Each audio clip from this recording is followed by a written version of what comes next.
Math পয়েন্টের পক্ষ থেকে শুভকামনা। আশা করি ভালো আছেন।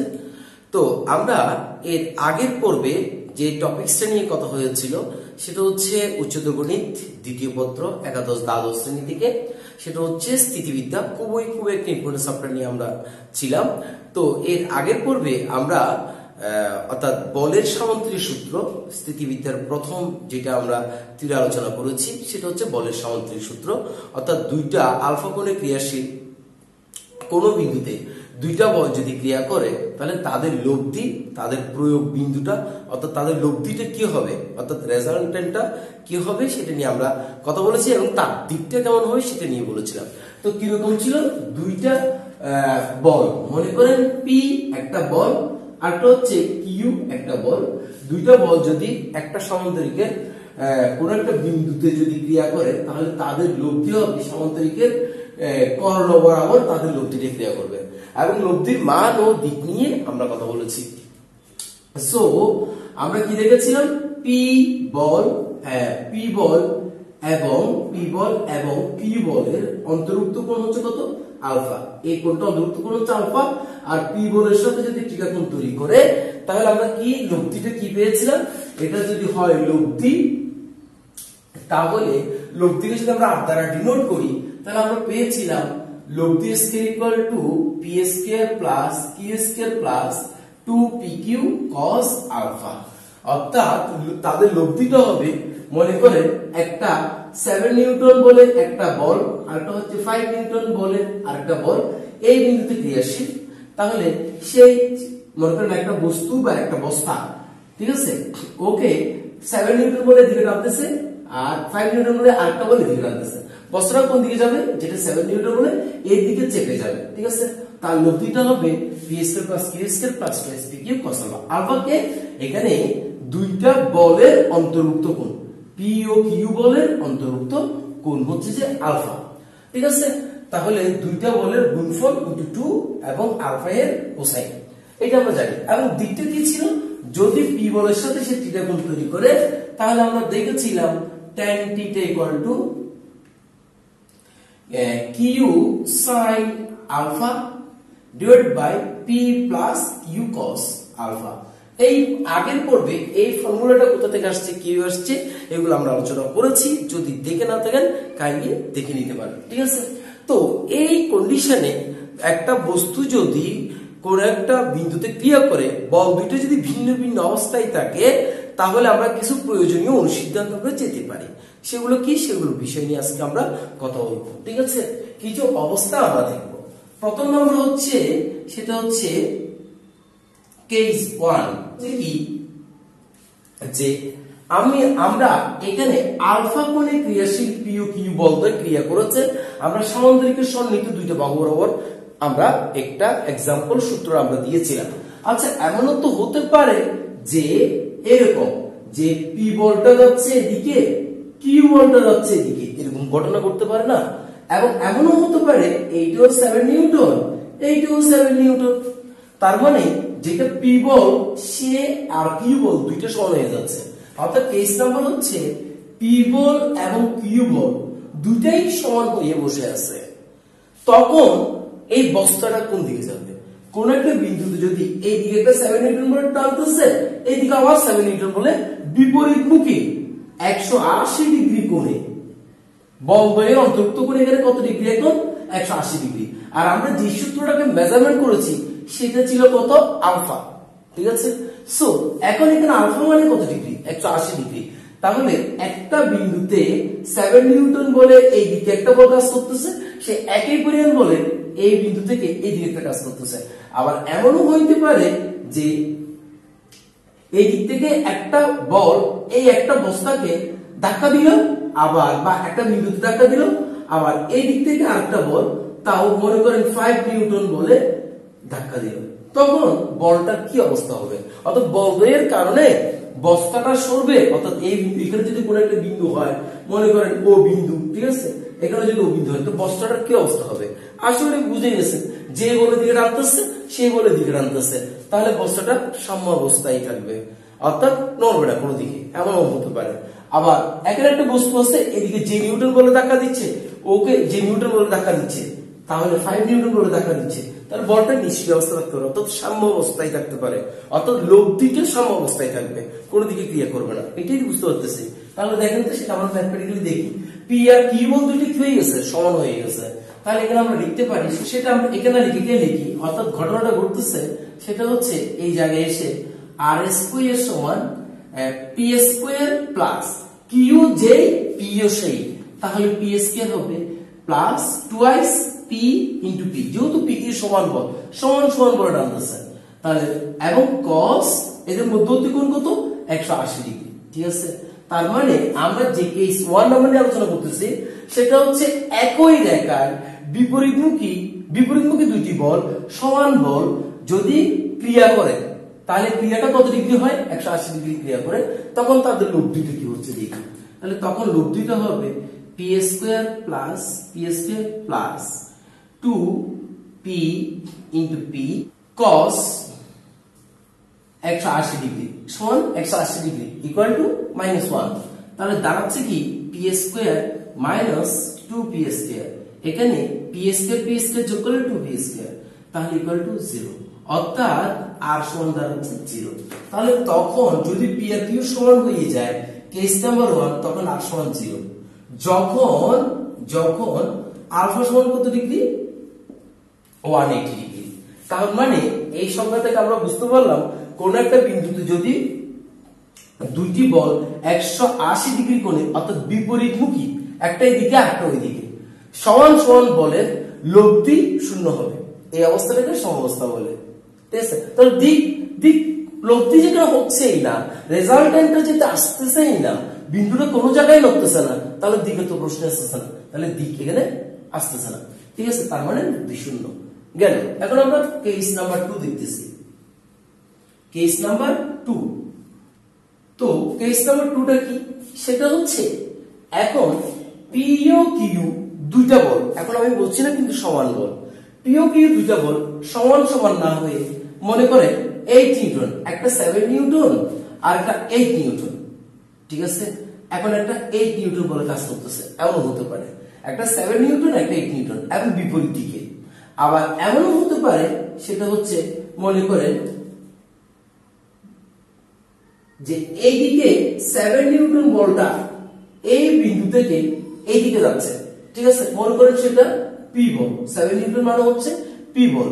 আবার ওই বিন্দু থেকে আরেকটা বল একই অবস্থা একই দিকে 4 নিউটন বলে কাজ করতেছে, ধরে নিচে কি বল।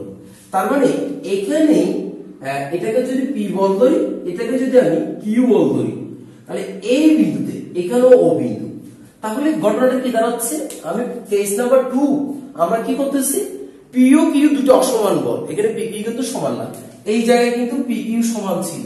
এখন বলতেছি পি ও কিউ দুটি অসমান বল যদি বিপরীত দিকে ক্রিয়া করে 180 ডিগ্রি কোণে, এখানে 180 ডিগ্রি যদি বিপরীত দিকে ক্রিয়া করে তাহলে সেটা 180 ডিগ্রি কোণ। তাহলে কেস নাম্বার 2 আমি 2টা করি, তারপর 3তে আসবো। তাহলে 2 তো হচ্ছে 180 ডিগ্রি কোণে দুইটা বিপরীতমুখী বল, এখানে কিন্তু দুইটা সমান বল ছিল, এখন কিন্তু বলছি বিপরীতমুখী দুইটি সমান বল না, একটা 7 নিউটন একটা 8 নিউটন। বলেন তো একটা বস্তুকে আপনি 7 নিউটন বলে এদিকে টানতেছেন, আরেকটা ওই বস্তুটাকে আরেকটা বল 8 নিউটন বলে টানতেছেন, তাহলে বস্তুটা কোন দিকে যাবে, এই দিকে, 1 নিউটন বল এইদিকে আসবে। এটা আসলে ক্লিয়ার, যদিও এইদিকে জোর বেশি। ওকে, তাহলে তখন ঘটনাটা কি দাঁড়াচ্ছে, তখন লব্ধি সমান দাঁড়াবে আমার কাছে P square plus Q square. ঠিক আছে, এখানে কিন্তু পি এবং কিউ দুইটা কিন্তু অসমান এবং তারা বিপরীতমুখী, এবং এখানে সমান হলে এই ঘটনাটা ঘটতেছে, আর সমান 0 হচ্ছে, এখানে পি কিউ কিন্তু সমান না, এবং আলফা সমান হচ্ছে এখানে 180 ডিগ্রি। কেন, তারা একই রেখায় আছে কিন্তু বিপরীতমুখী। যদি বিপরীতমুখী হয় তাহলে তখন আসতেছে আমার কাছে P square plus Q square plus 2pq cos alpha. তাহলে আলফার জায়গায় আমার কাছে আছে 180 ডিগ্রি, তাহলে আমার কাছে দাঁড়াচ্ছে P square plus Q square plus 2pq, এখানে আসবে cos 180 ডিগ্রি সমান -1, তাহলে আমার কাছে দাঁড়াচ্ছে যে P square plus Q square minus 2pq। তার মানে আমি আর সমান পাচ্ছি √p minus Q whole square.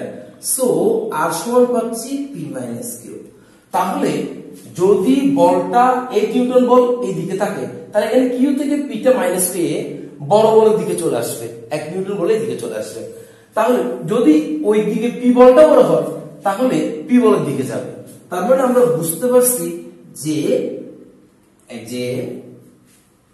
দুইটি বিপরীতমুখী দুটি বল যদি অসমান দুটি বল বিপরীতমুখী একই রেখায় ক্রিয়া করে তখন তাদের লব্ধি হবে r = p - q। অর্থাৎ এইটাই হবে, এটাকে বলা হয় ক্ষুদ্রতম লব্ধি, সেটা হচ্ছে r মিনিমাম ভ্যালু।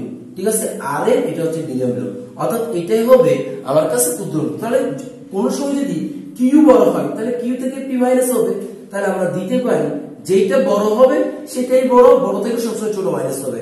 এইটি হচ্ছে আমাদের কাছে কি ক্ষুদ্রতম লব্ধি।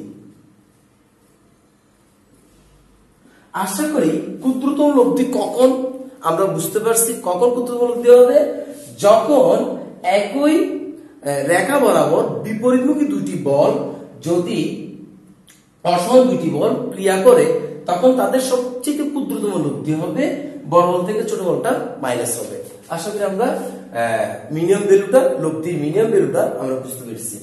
অর্থাৎ এখন এবার কেস নাম্বার হচ্ছে এটা, অর্থাৎ এখন আমি কেস নাম্বার 3 টা আলোচনা করতেছি। ঠিক আছে, তো কেস নাম্বার 3 এটা হচ্ছে যদি মিনিমাম ভ্যালু হয় তাহলে কেস নাম্বার 3 টা কি হবে সেটা একটু আলোচনা করব। ঠিক আছে, এখন আমি আলোচনা করব কেস নাম্বার 3,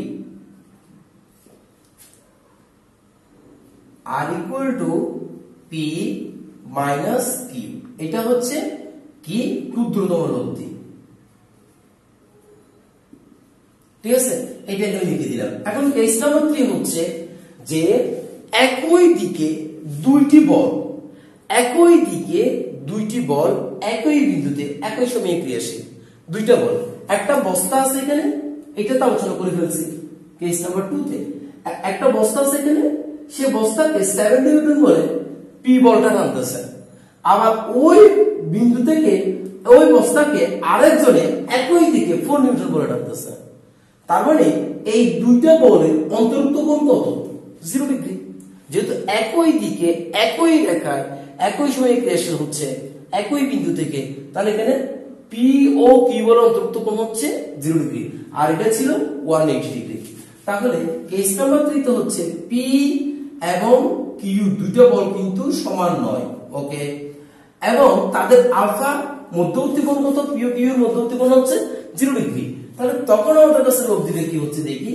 তখন আমাদের কাছে লব্ধি হচ্ছে p² + q² + 2pq cos 0 degree, cos 0 degree.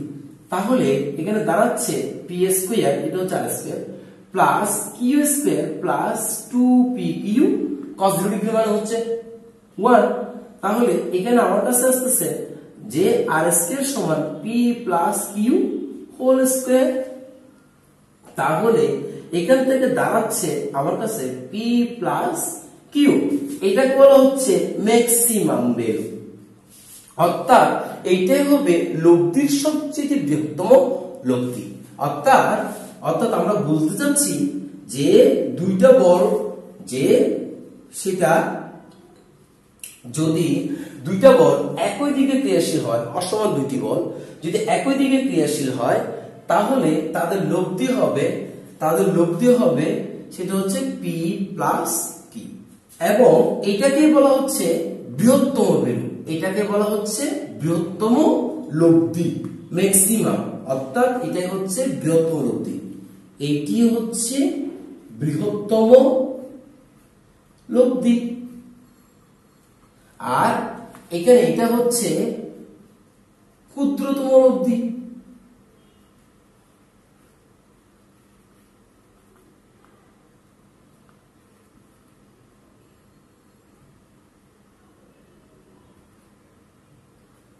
ওকে, তাহলে কোনটা বৃহত্তম লব্ধি কোনটা ক্ষুদ্রতম লব্ধি আশা করি আমরা বুঝতে পেরেছি।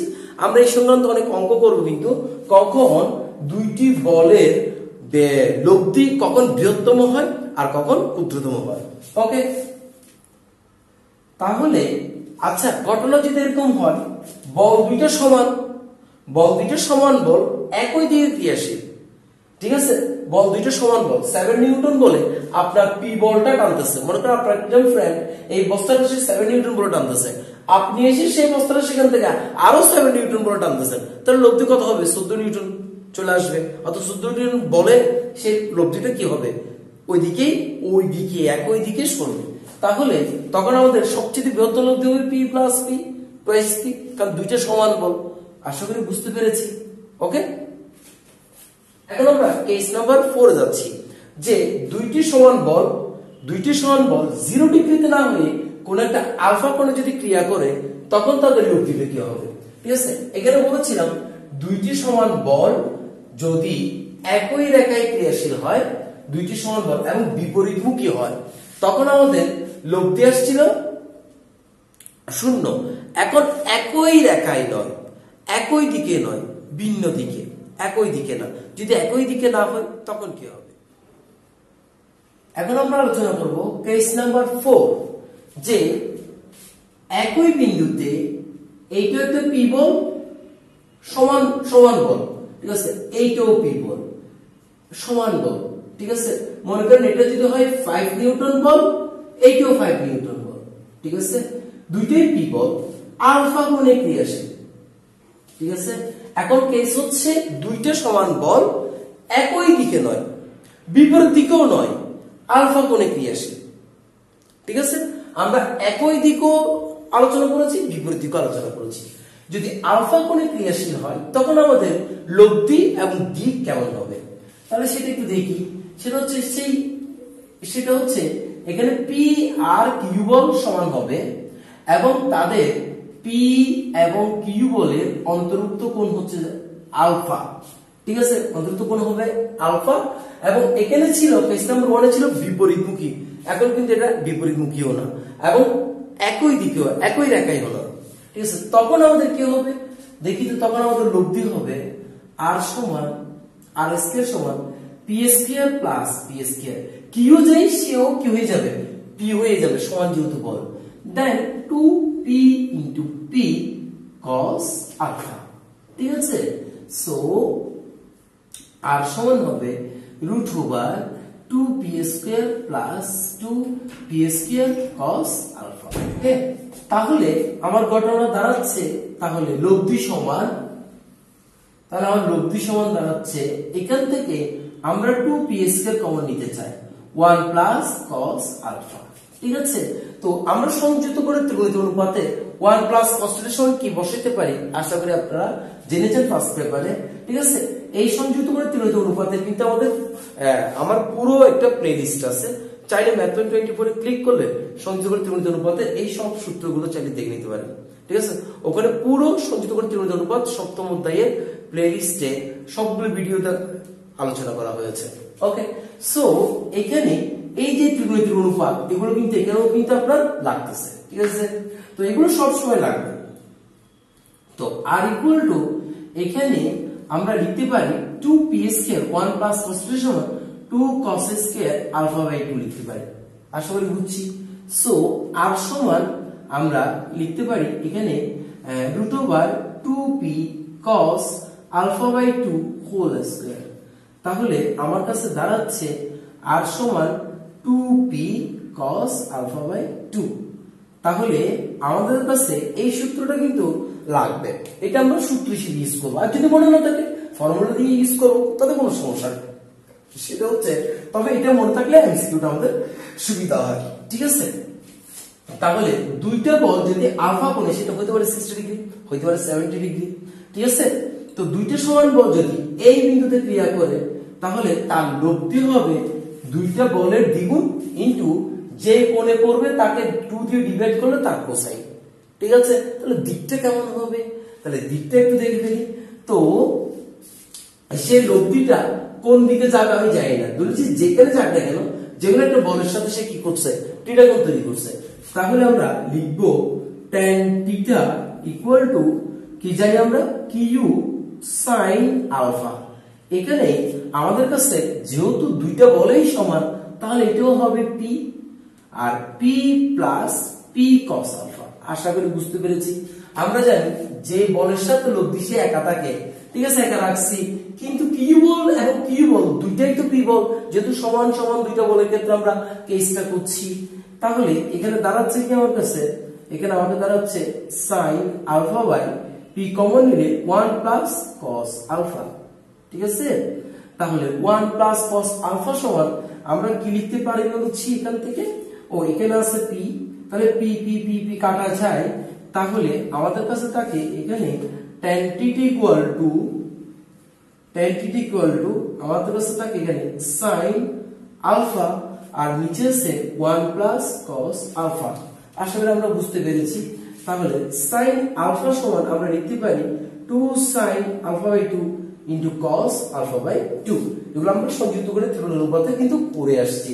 তাহলে 2 cos স্কয়ার আলফা বাই 2, 2 2 কাটা, cos আলফা বাই 2 একটা কাটা, তাহলে আমার কাছে থাকবে সেটা হচ্ছে tan alpha by 2 cos alpha 2 by 2, এখানে আছে স্কয়ার একটা কাটা যাবে, আর একটা cos আলফা বাই 2 একটা নিচে থাকবে, উপরে থাকবে sin আলফা বাই 2, এই 2 2 2 কাটা, তাহলে আমরা একেবারে লিখে দিতে পারি না tan আলফা বাই 2। তাহলে tan θ সমান আসছে, তাহলে আমার কাছে আসছে কি যে tan θ সমান tan আলফা বাই 2। আচ্ছা, এই লাইনটা দরকার আমি আরেকবার লিখি একটু বুঝার সাথে, cos এখানে থাকবে cos আলফা বাই 2 আর এখানে আছে sin আলফা বাই 2, তাহলে tan θ সমান tan আলফা বাই 2 লিখতে পারি। সো θ সমান হবে আলফা বাই 2। আর সিম্পল কথা খুবই, একটা বস্তুকে যদি 60 ডিগ্রি কোণে দুইটা বল এই বিন্দু থেকে তাদের অন্তত কোণ 60 ডিগ্রি কোণে, পি বল এদিকে নামতেছে 5 ডিগ্রি বলে, ওই বস্তুটাকে এইদিকে 5 ডিগ্রি বলা আবার মানে পি বলটা নামতেছে, তাদের অন্তত কোণ 60 ডিগ্রি, তাহলে সে কোন দিকে যাবে, মাঝামাঝি বরাবর যাবে। এখান থেকে বস্তাটাকে যদি আপনি 5 ডিগ্রি বলে দিকে টানেন, 5 ডিগ্রি বলে দিকে টানেন, বস্তাটা কিন্তু মাঝামাঝি যাবে, অর্থাৎ 60 ডিগ্রি হলে 30 ডিগ্রি কোণ করে যাবে। ভেরি সিম্পল, এই ধরনের অঙ্ক কিন্তু আমরা করব, ঠিক আছে। সো এগুলোকে আমরা অ্যাপ্লাই করব। তাহলে এই বিষয়টা আমাদের কাছে ক্লিয়ার। এখন প্রশ্ন হচ্ছে, যদি বল দুইটা এইভাবে সমকোণে ক্রিয়া করে, একটা পি বল এইদিকে আর একটা কি বল, দুইটা অসমান বল মেনে নিলাম, কিন্তু তাদের অন্তর্ভুক্ত কোণ হচ্ছে কত, 90 ডিগ্রি, এই একটা বল পি বল কাজ করে, তখন কি অবস্থা হবে, তাহলে সেটাকে দিচ্ছি আমরা কেস নাম্বার 5। কেস নাম্বার সেটা হচ্ছে 5 কি, এখন পি আর কিউ বল দুইটা কিন্তু সমান নয়, ঠিক আছে।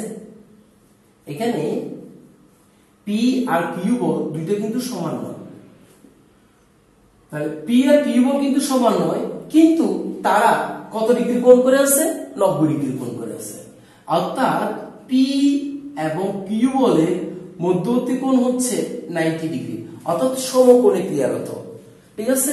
কোন একটা বিন্দুতে পি ও কিউ দুইটি অসমান বল, সমান বল নয়, যে 90 ডিগ্রি কোণ করে, অর্থাৎ 90 ডিগ্রি কোণে ক্রিয়ারত, তখন তার লব্ধিটা কোন দিকে হবে, পি ও কিউ কিন্তু সমান বল না, তাহলে তার লব্ধিটা কত হবে এবং তার দিকটা কেমন হবে, তাহলে সেটা একটু দেখি। তাহলে সে তার বেলায় লব্ধিটা হবে কিরকম, লব্ধিটা হবে √/p² plus Q square plus 2pq cos 90 degree, ঠিক আছে, cos 90 ডিগ্রি। যেহেতু দেখুন 90 ডিগ্রি কোণ করে কিন্তু একটা বিন্দুতে বল দুইটা ক্রিয়ারত, তাহলে এখানে দাঁড়াচ্ছে √p² plus q² plus 2pq cos 90 ডিগ্রির মান হচ্ছে 0, তাহলে এটা কি হয়ে যাবে, 2pq ইনটু 0 হয়ে যাবে, তাহলে দাঁড়াবে আমার কাছে p² প্লাস q²। এইটু আমাদের এমসিকিউ করতে লাগবে। তাহলে কি বিষয়টি কিরকম, যদি দুইটা অসমান বল, যদি তাদের অন্তর্ভুক্ত কোণ কোন বিন্দুতে যদি ক্রিয়া করে এবং ক্রিয়ারত অন্তর্ভুক্ত কোণ পি ও কিউ বলের মধ্যবর্তী কোণ যদি সমকোণ বা 90 ডিগ্রি হয়, তখন তার লব্ধি হবে √p² প্লাস q², বল দ্বয়ের বর্গের যোগফলের বর্গমূল। ওকে, তাহলে তখন দিকটা কেমন হবে, তাহলে tan θ equal to Q sine আলফার জায়গায় কত, 90 ডিগ্রি, যেহেতু আমরা এই সূত্রটা জানি দিকের জন্য, ঠিক আছে, তাহলে এখানে থাকবে p plus Q cos 90 degree. তাহলে দাঁড়াচ্ছে আমার কাছে sin 90 ডিগ্রির মানের জন্য হচ্ছে কত 1, তাহলে এখানে কিউ ইন্টু 1 পাবো আর এখানে p প্লাস কিউ ইন্টু 0 পাবো। তাহলে ফাইনাল দাঁড়াচ্ছে কিউ বাই পি দিক। তাহলে সুতরাং পিটা ইকুয়াল টু দাঁড়াচ্ছে tan inverse Q by P. তাহলে দুইটা বল যদি অসমান দুইটা বল যদি তারা 90 ডিগ্রি কোণে ক্রিয়ারত থাকে তখন তাদের লব্ধি হবে tan inverse Q by P.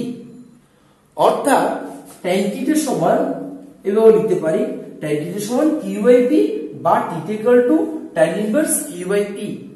ঠিক আছে, সো এই বিষয়গুলো আমরা এই অনুসিদ্ধান্তগুলোতে আমরা আসতে পারি বলের সমান্তরাল সূত্র থেকে। তো আরেকটা কেস হতে পারে, সেটা হচ্ছে মনে করেন দুইটা বল, একটা হচ্ছে পি বল আর একটা হচ্ছে কিউ বল। মনে করেন এটা পি বল, ঠিক আছে, আর এটা হচ্ছে কিউ বল, এবং লব্ধিটাই বলে দিতে পারে যে পি বলের সাথে 90 ডিগ্রি কোণ তৈরি করেছে, পি বলের সাথে 90 ডিগ্রি কোণ তৈরি করেছে কে? লব্ধি। ঠিক আছে, তাহলে বল যদি লব্ধির সাথে, অর্থাৎ লব্ধি যদি যেকোনো একটা বলের সাথে 90 ডিগ্রি কোণ তৈরি করে তখন তার দিকটা কেমন হবে সেটা একটু দেখতে চাই। তাহলে তার দিকটা হবে যে tan 90 degree equal to Q sin alpha divided by P. মনে করেন পি বলের সাথে এই লব্ধিটা কি করছে 90 ডিগ্রি কোণ তৈরি করছে, তাহলে এখানে 90 ডিগ্রি লিখছি P plus Q cos alpha. আর এদের পি ও কিউ এর মধ্যবর্তী কোণ হচ্ছে কত ধরে নিয়েছি? আলফা ধরে নিয়েছি।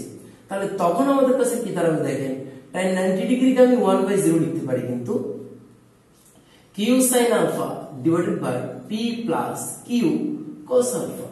তাহলে এখান থেকে কোণাগুলি যদি গুণ করি তাহলে দাঁড়াচ্ছে p plus Q cos alpha equal to 0। ঠিক আছে, আশা করি। তাহলে এখান থেকে আমরা লিখতে পারি যে p equal to minus q cos alpha. তাহলে এখান থেকে লিখতে পারি cos alpha equal to minus p by Q.